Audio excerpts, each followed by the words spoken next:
En el módulo 8 vamos a analizar algunos actos o negocios jurídicos que implican modificaciones sustanciales en la vida de la sociedad anónima. Nos referimos a la fusión de sociedades, a la escisión de sociedades y luego a la disolución y liquidación de las sociedades anónimas, el fin de la vida social. La fusión y la escisión son negocios de concentración societaria. A través de la fusión, dos o más sociedades se unen patrimonialmente, resultando de ese proceso de fusión la supervivencia de una sola de las mismas. Con algunas peculiaridades especiales. Con la peculiaridad especial de que la sociedad resultante de esa unión de sociedades va a ser la suma patrimonial de las otras dos. Va a ser producto de la concentración de las otras dos. Y los accionistas de la sociedad resultante van a ser los accionistas de las sociedades fusionadas. Esto lo vamos a ver más claro con las modalidades de esta fusión. Esta fusión reviste básicamente dos modalidades diferentes. En primer lugar, la llamada fusión por creación. La fusión por creación es el negocio en virtud del cual dos sociedades se unen, dando lugar a una tercera sociedad diferente a las otras dos. Ustedes en el gráfico ven cómo la sociedad A se une a la sociedad B, dando origen a una tercera sociedad C diferente de las dos anteriores. Como consecuencia del negocio de fusión, la sociedad A y la sociedad B se disuelven, desaparecen y transfieren sus patrimonios a la nueva sociedad que se crea, la sociedad C, que es la suma patrimonial de las otras dos. La segunda modalidad es la modalidad de fusión por incorporación o absorción, en la cual las sociedades se fusionan, produciéndose la absorción de una por la otra, de modo tal que la sociedad superviniente del negocio de fusión es una de las sociedades fusionadas. En el gráfico ustedes ven la fusión entre la sociedad A y la sociedad B, de la cual resulta una sociedad suma patrimonial las otras dos, pero que es la misma sociedad A fusionada. La sociedad B ha absorbido la sociedad A ha absorbido patrimonialmente a la sociedad B como consecuencia de este proceso de fusión. La sociedad B desaparecerá al disolverse y la sociedad A será el resultado del negocio de consolidación realizado entre ambas. Este negocio de fusión presenta algunas características que es importante destacar. En primer lugar, la transmisión patrimonial a título universal. Es decir, las sociedades que se fusionan transfieren a título universal su patrimonio a la sociedad producto de la fusión. Esta transferencia a título universal determina de que no se transfieren solamente los bienes y derechos, sino que se transfiere la integridad del patrimonio, bienes, derechos y obligaciones, resultando la sociedad producto de la fusión sucesora a título universal de las sociedades fusionadas. Además, como consecuencia de la fusión, se produce inevitablemente la disolución de las sociedades. En el caso de la fusión por creación, de todas las sociedades fusionadas. En el caso de la fusión por incorporación, de las sociedades absorbidas. Pero en ambos casos, esta disolución es una disolución sin proceso de liquidación previa.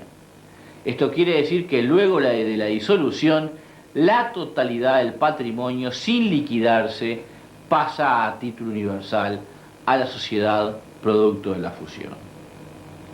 En tercer lugar, la contraprestación producto de la fusión, producto de esa transferencia patrimonial a título universal, va a consistir en la entrega, en la contraprestación en acciones que van a recibir los accionistas de las sociedades fusionadas en la sociedad producto de la fusión. Por eso decíamos nosotros de que los accionistas de la sociedad producto de la fusión van a ser los mismos accionistas de las sociedades que han participado en este proceso de fusión. La ley admite excepcionalmente contraprestaciones en dinero, las cuales, sin embargo, no van a poder exceder nunca del 10% del valor nominal de los capitales que han sido objeto de fusión. Es decir, que si bien es posible que entre los accionistas existan contraprestaciones dinerarias, esas contraprestaciones dinerarias van a ser siempre minoritarias y marginales. La contraprestación principal va a ser en acciones. La fusión presenta algunos problemas desde el punto de vista jurídico. Fundamentalmente, los problemas principales que plantea son los relativos a la protección de los acreedores y los relativos a la protección de los accionistas.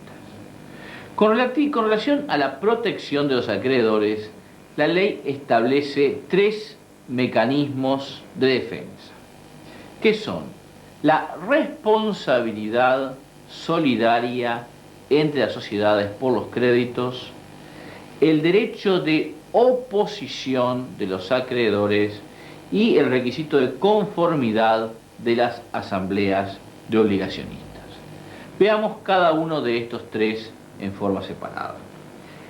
En primer lugar, la ley establece que la sociedad producto de la fusión va a ser solidariamente responsable por las obligaciones contraídas por las sociedades fusionadas. En realidad no es un fenómeno de responsabilidad solidaria, sino que es, como ustedes comprenderán, una consecuencia natural de esa transmisión de patrimonios a título universal. De modo tal de que cuando yo transfiero bienes y derechos, pero también transfiero obligaciones, como consecuencia de ese proceso de transferencia, la sociedad producto de la fusión va a asumir como propias las obligaciones transferidas.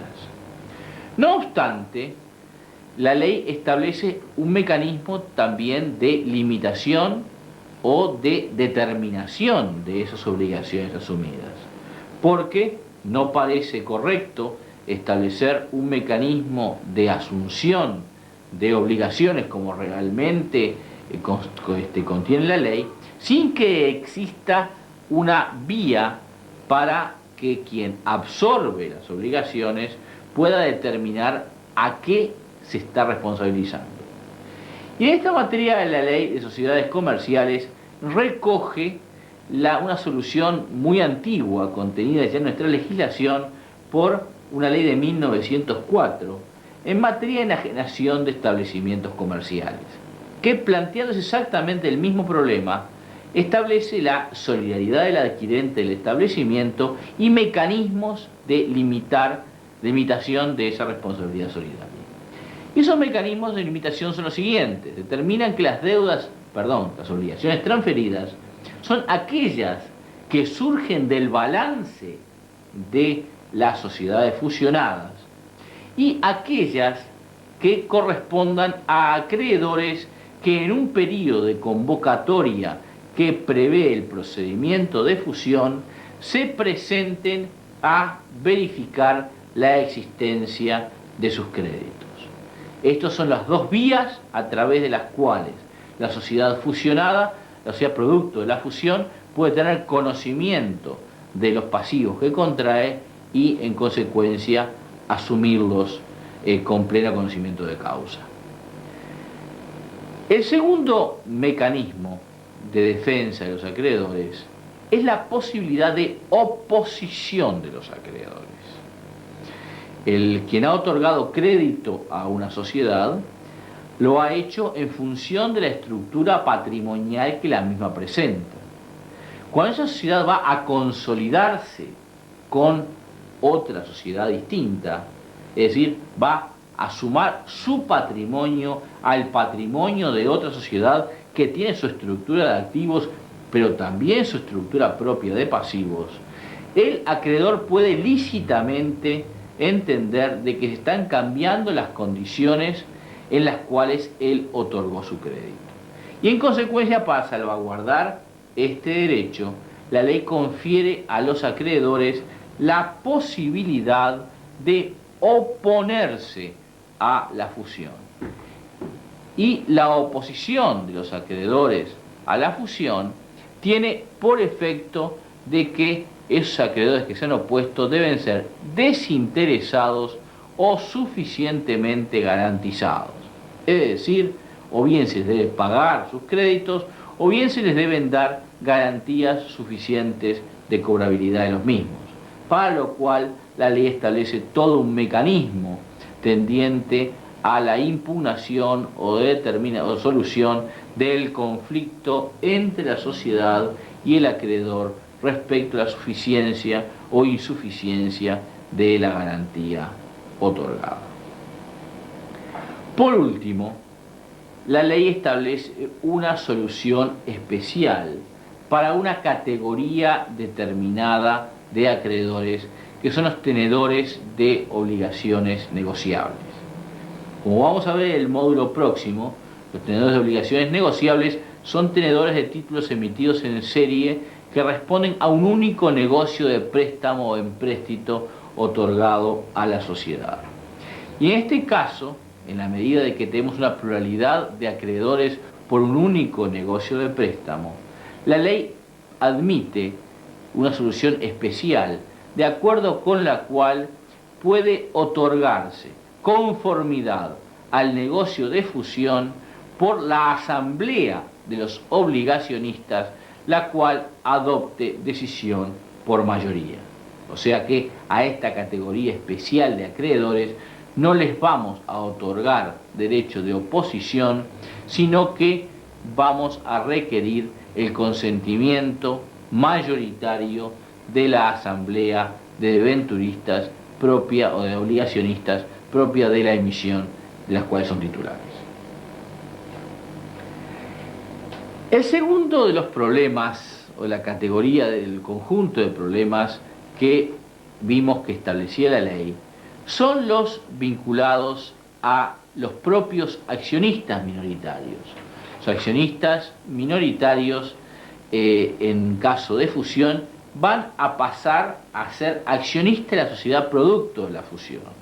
Y como consecuencia de este negocio, van a ver reducida en términos relativos su participación social. Es decir, van a pasar a tener un porcentaje menor de la sociedad producto de la fusión, en la medida de que el patrimonio social aumenta como consecuencia de este negocio. Por lo tanto, la ley trata de establecer determinados mecanismos que protejan a aquellos accionistas minoritarios que pueden no estar de acuerdo con este proceso que se traduce en una participación de su peso relativo en la sociedad. Y la ley confiere esta protección a través de dos mecanismos. En primer lugar, a través de la exigencia de una mayoría especial para resolver la fusión. La fusión debe ser resuelta por el voto de accionistas que representen la mayoría del capital integrado de la sociedad con derecho de voto. No alcanza la mayoría de presentes, sino que es necesaria que se con la conformidad de la mayoría absoluta del capital. Y en segundo lugar, la ley confiere a los accionistas disidentes, es decir, a los accionistas que no estén de acuerdo con el negocio de fusión, derecho de receso, es decir, derecho de separación de la sociedad, exigiendo a la misma el reembolso del valor de sus participaciones sociales. Como ustedes ven, todos estos mecanismos de protección de los acreedores y de protección de los accionistas involucran una serie de negocios complejos que se van a traducir en la convocatoria de los acreedores para que se presenten a verificar sus créditos o a oponerse. Va a requerir que se reúna una asamblea de obligacionistas a los efectos de dar o no la conformidad. Va a requerir que se dé una instancia a los accionistas disidentes para que ejerzan el derecho de receso y eventualmente una instancia a las sociedades para revisar o no la decisión tomada en función del número de recesos que tengan. Es decir, una serie de instancias intermedias. Esto determina que el negocio de fusión sea un negocio complejo, un negocio que no se agote en la mera decisión de fusión, sino que requiera una ejecución compleja. Ejecución que va necesariamente a tener que partir de un compromiso de fusión entre las sociedades que deciden fusionarse, en la consecución de una serie de pasos intermedios tendientes a asegurar esta protección de los intereses comprometidos, y luego un negocio definitivo de fusión que ponga fin a este proceso complejo de consolidación societaria. El negocio opuesto a la fusión es la escisión de sociedades.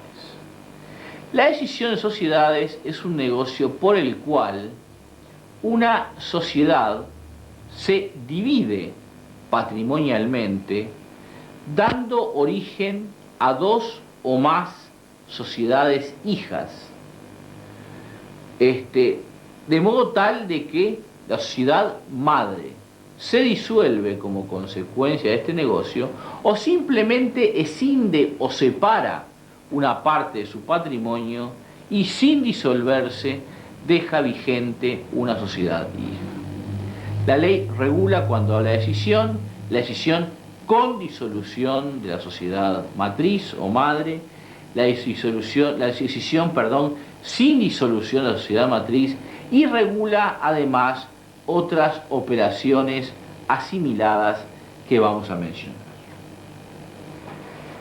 En la escisión con disolución, como decíamos, la sociedad madre o matriz se disuelve, se fracciona patrimonialmente, dando origen a dos o más sociedades hijas.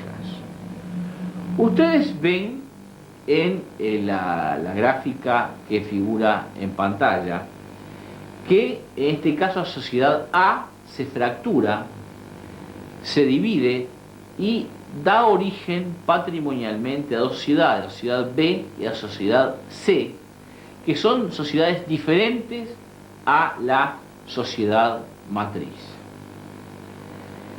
En cambio, en la gráfica siguiente, ustedes ven una hipótesis en la cual la misma sociedad A se fractura patrimonialmente sin disolverse y da origen a una sociedad B, sociedad hija, sin perjuicio de la supervivencia de la sociedad A.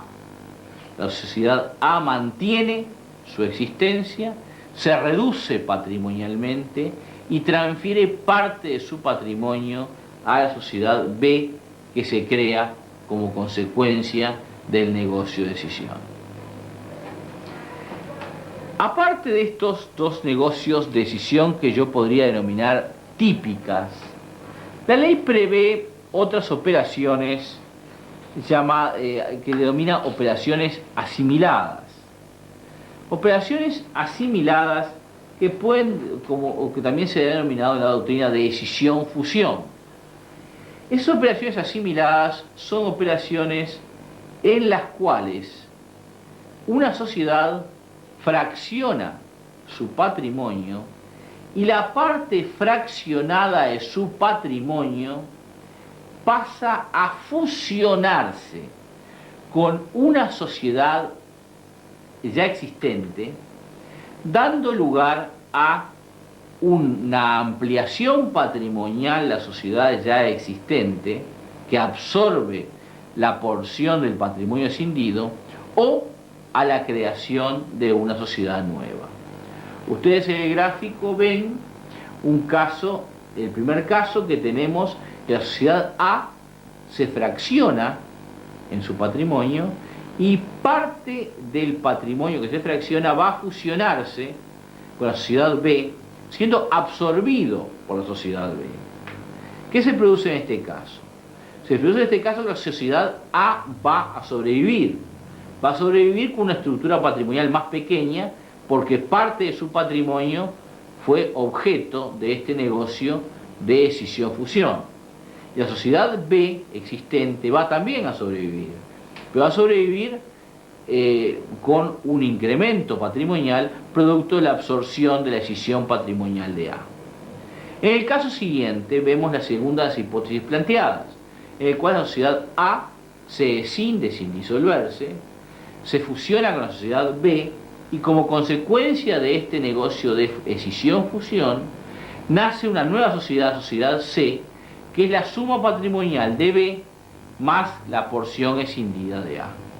Estos negocios de asimilados a la escisión reciben igual tratamiento normativo que la misma, según veremos a continuación. Estos negocios de escisión o de escisión-fusión también presentan una serie de características comunes. En primer lugar, se produce también en estos casos una transmisión patrimonial a título universal. Tanto en el caso de escisión como de escisión-fusión, las porciones patrimoniales de la sociedad escindida que se transfieren son unidades patrimoniales que se transfieren a título universal. Es decir, que transfieren no solamente determinadas estructuras de activos, sino también determinadas estructuras de pasivos. O sea, esto es bastante común cuando se producen, por ejemplo, divisiones de sociedades que tienen un objeto múltiple, sociedades que tienen más de un giro empresarial y que deciden durante su actividad separar ese giro empresarial en dos o más sociedades hijas. Y entonces en este caso se transfiere como consecuencia del negocio de escisión no solamente los activos afectados del giro empresarial, sino también los pasivos que deben imputarse al mismo. De modo tal de que la transferencia no es una transferencia de bienes, sino que es una transferencia de patrimonios. Además, en este caso también se verifica un fenómeno de, en los casos que existe, de disolución sin liquidación. Cuando la sociedad madre se disuelve dando origen por escisión a dos o más sociedades hijas, en realidad esa sociedad no se liquida, sino que simplemente luego de disolverse transfiere a título universal porciones de su patrimonio a las sociedades producto de este negocio de escisión. En tercer lugar, la transferencia patrimonial tiene, al igual que decíamos en el caso de fusión, contraprestaciones en acciones, es decir, los accionistas de las sociedades producto de la escisión son los mismos accionistas de las sociedades que se escinden, y en consecuencia la contraprestación del negocio de escisión es la recepción de acciones de las sociedades producto de la misma. La ley prevé contraprestaciones en dinero, pero al igual que ocurría en el negocio de fusión, son contraprestaciones marginales que no puede superar el 10% del valor nominal de las participaciones de las sociedades producto de la decisión.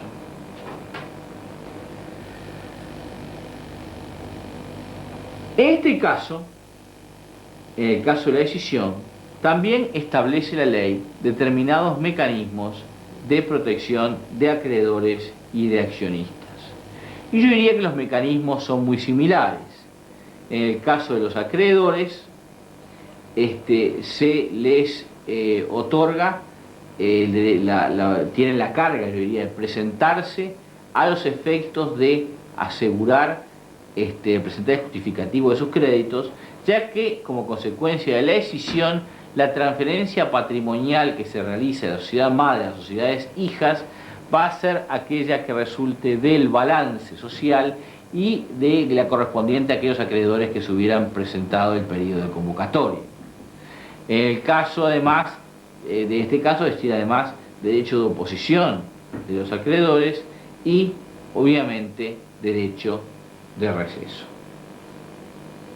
Como ustedes ven, la escisión es entonces el negocio espejo a la fusión que se realiza por división patrimonial de las sociedades comerciales.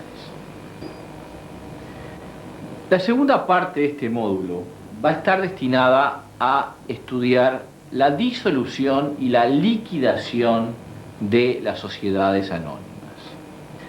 La disolución implica un acto o negocio jurídico en virtud del cual la sociedad anónima termina su vida útil comercialmente y comienza el proceso tendiente a su liquidación. La disolución es un hecho, un acto de carácter instantáneo que marca un punto de inflexión entre la vida activa de la sociedad anónima y ese proceso tendiente a su liquidación y extinción definitiva. Creo que es importante tener presente, y vamos a volver sobre ese tema, que la sociedad no se extingue ni desaparece con su disolución, sino que la sociedad con su disolución simplemente cambia su manera de actuar. Deja de actuar con la finalidad de cumplir su objeto y pasa a actuar con la finalidad de liquidar su patrimonio. La ley establece una nómina bastante larga de causales en las cuales se verifica la disolución social. En primer lugar, prevé la disolución social por disolución anticipada voluntaria, es decir, es posible que los accionistas decidan durante la vida de la sociedad poner fin al plazo social, disolver la sociedad antes de que la misma hubiera cumplido el plazo para el cual fue designado. En este caso requiere la ley que esta decisión sea tomada por una mayoría especial, o sea, sea tomada por accionistas que representen la mayoría absoluta del capital integrado de la sociedad. Otra razón por la cual la sociedad se disuelve es por el cumplimiento del plazo o por el cumplimiento de la condición con la cual fue constituida. En el caso de el cumplimiento del plazo, simplemente extinguido el plazo pactado del contrato social, la sociedad se disuelve siempre que el mismo no hubiera sido previamente prorrogado. En el caso de la condición, cumplida la condición resolutoria que se hubiera pactado del contrato social, también debe verificarse la disolución de la sociedad anónima. Con respecto al plazo, hay una situación particular que vale la pena destacarla. Y la situación particular es la que se plantea en los casos de prórroga automática o tácita del plazo social.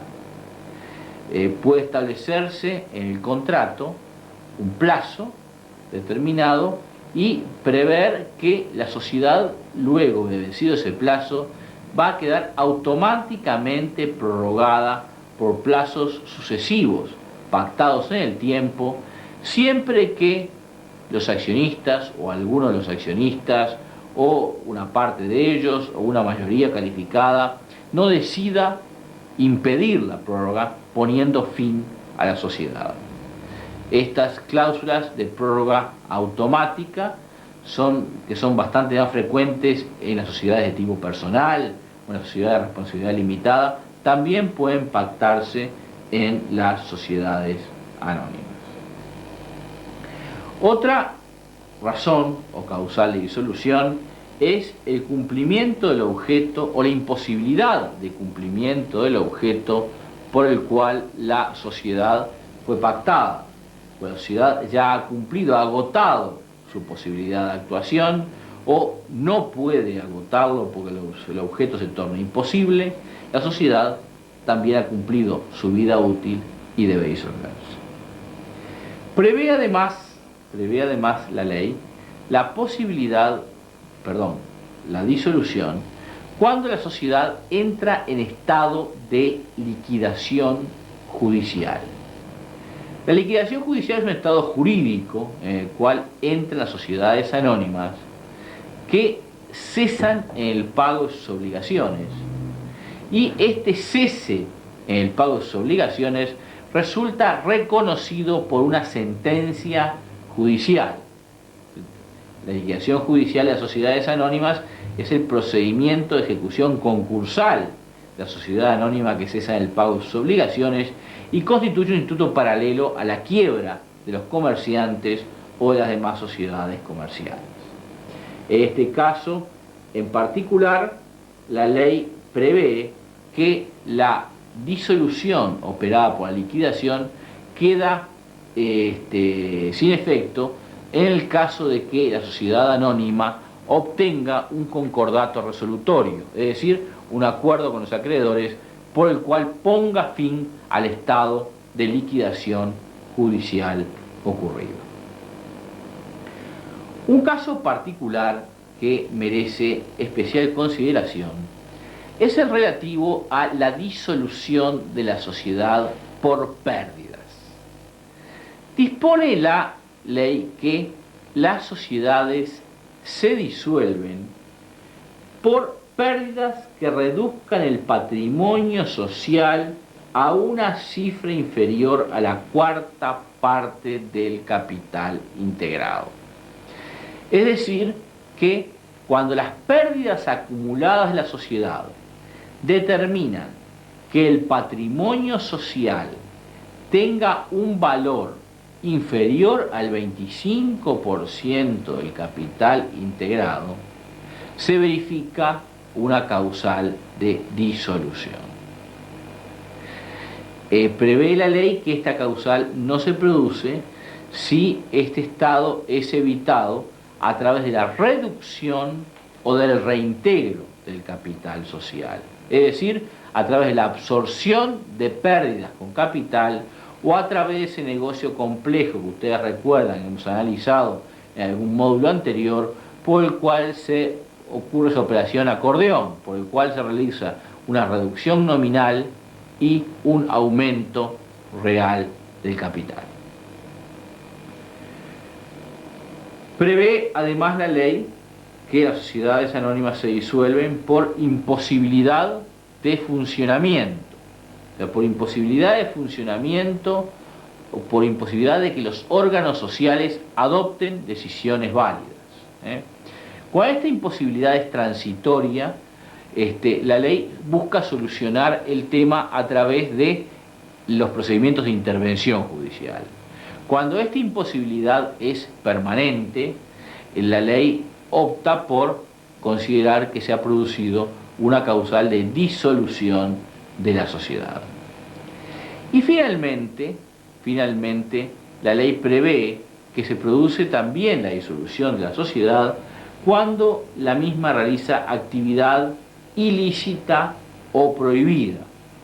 En caso que la sociedad realice en forma continuada una actividad ilícita o prohibida, o cuando cometa actos ilícitos de tal gravedad que desvirtúen su objeto social, en estos casos también se prevé la disolución de la sociedad. Bastaría simplemente agregar a esta nómina las situaciones en las cuales el propio contrato prevea otras causales, lo cual también es posible y está contenido en la ley.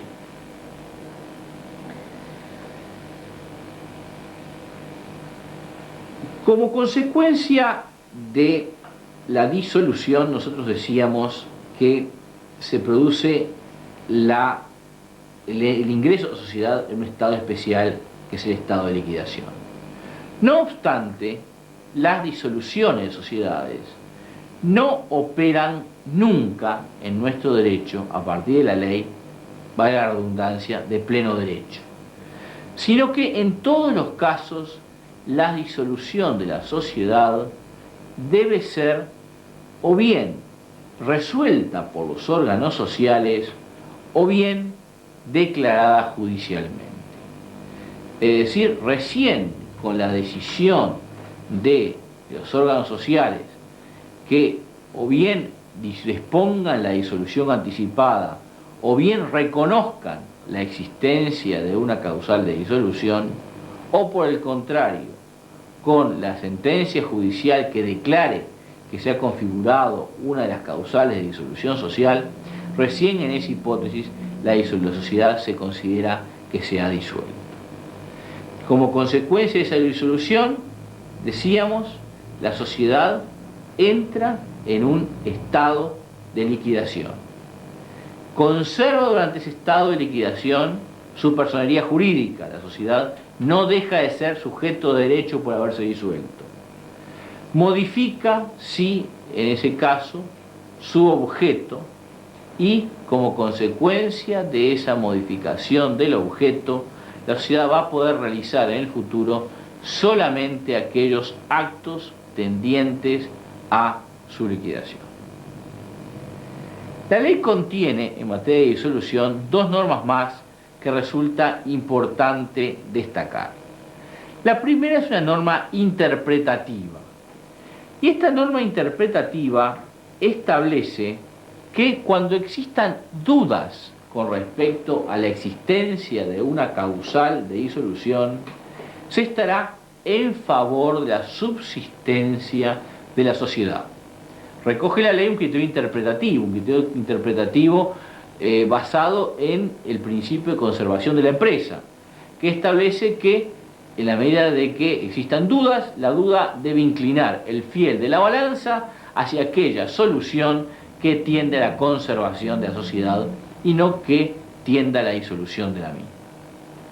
La segunda solución, la segunda norma que establece, es la posibilidad de reactivación de la sociedad. Es decir, que la sociedad que se ha disuelto y que se encuentra en estado de liquidación puede adoptar la decisión de retrotraer su situación jurídica a aquella anterior a la disolución, superando la causal de disolución ocurrida y continuando con el ejercicio del objeto social. Es como el ave fénix que resurge de entre las cenizas. La sociedad se reactiva, resucita, vuelve a desarrollar su objeto social. Esta posibilidad de reactivación social procede en todos los casos de disolución, excepto en aquellas disoluciones que se han producido como consecuencia de un proceso de fusión o de decisión que veíamos en la primera parte de este módulo, o aquellas otras disoluciones que se hubieran producido como consecuencia del ejercicio de una actividad ilícita. En los demás casos, la reactivación es posible, y la reactivación debe ser resuelta por una asamblea que con las mismas formalidades que se requiere para modificar el contrato social.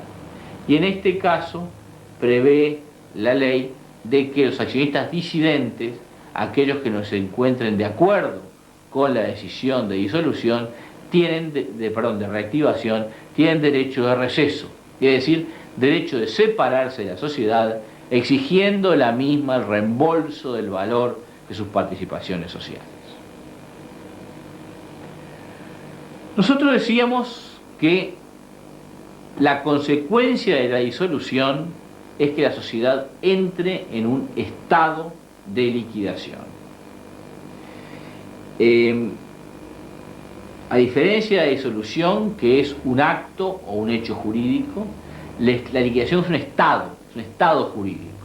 Un estado jurídico por el cual transita la sociedad a los efectos de liquidarse. Es decir, de realizar sus activos, de pagar sus pasivos y de distribuir el remanente entre los accionistas. Durante ese estado de liquidación, nosotros decíamos que la sociedad mantiene su personalidad jurídica, mantiene la misma identidad social, ve limitado su objeto social, ya que solamente va a poder realizar aquellos actos necesarios para su liquidación.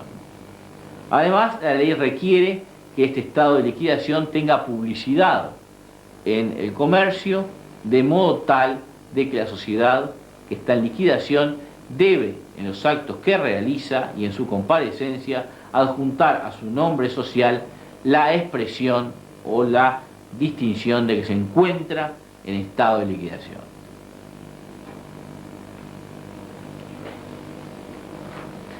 La ley prevé una serie de etapas para esta liquidación que trataremos de plantearlas en forma muy escueta. En primer lugar, la ley prevé una primera etapa que es la designación de los liquidadores. Producida la disolución, corresponde a la asamblea de accionistas designar a quienes van a llevar adelante la liquidación de la sociedad.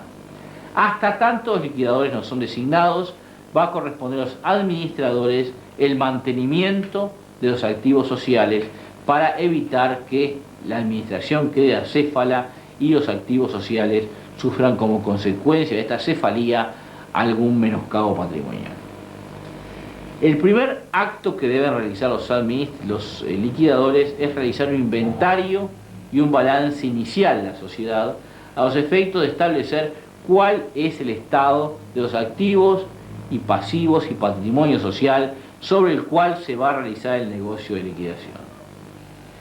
En la tercera etapa, la sociedad implica lo que podríamos denominar liquidación material, es decir, la liquidación, la realización de los activos sociales y la cancelación de los pasivos sociales con el producido de la realización de los activos. En esta etapa prevé la ley que pueda realizarse algún tipo de distribución anticipada a los accionistas del producido de la venta de los activos sociales cuando pueda determinarse a través de un balance social aprobado por la Asamblea de que los bienes remanentes de la sociedad van a ser suficientes para cancelar los pasivos existentes. Cumplida la liquidación material, la ley prevé que se realice un balance final por parte de los liquidadores y se prepare un proyecto de distribución del remanente de la liquidación. Remanente que puede ser en los activos líquidos producto de la realización de bienes o en algunos activos físicos que queden dentro de la sociedad.